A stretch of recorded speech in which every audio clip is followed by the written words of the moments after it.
ایک گاؤں میں ایک غریب شخص رہتا تھا۔ اس کا نام شاکر تھا۔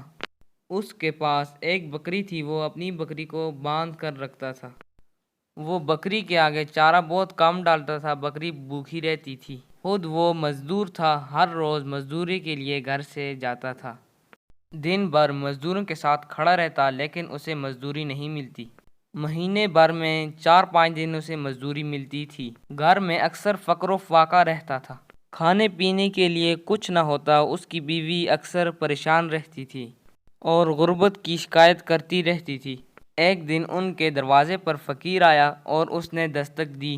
شاکر کی بیوی نے دروازہ کھولا۔ پوچھا کون؟ فقیر بولا میں فقیر ہوں، میں نے 2 دن سے کچھ بھی نہیں کھایا۔ شاکر کی بیوی اندر گئی۔ اسے اندر سے ایک روٹی کا ٹکڑا ملا۔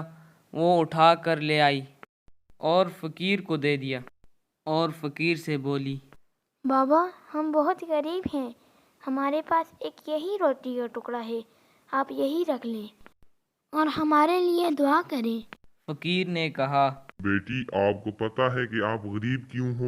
اس نے کہا نہیں۔ فقیر بولا، تمہارے گھر میں ایک بکری ہے جسے تم بھوکا رکھتے ہو، اسے کھلاؤ پلاؤ، خوب چارہ ڈالو تاکہ بکری سیر ہو جائے اور تمہیں دعا دے۔ بکری جب خوش ہو جائے گی تمہارا رزق زیادہ ہو جائے گا۔ فقیر کے کہنے پر انہوں نے بکری کا خیال رکھا اور خوب چارہ ڈالا۔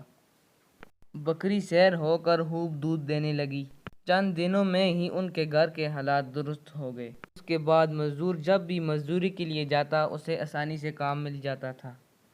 آہستہ آہستہ ان کی غربت ختم ہو گئی اور وہ ہنسی خوشی رہنے لگے۔ تو اس کہانی سے ہمیں یہ سبق ملا، جو بے زبانوں پر رحم کرتا ہے اللہ اس پر رحم کرتا ہے۔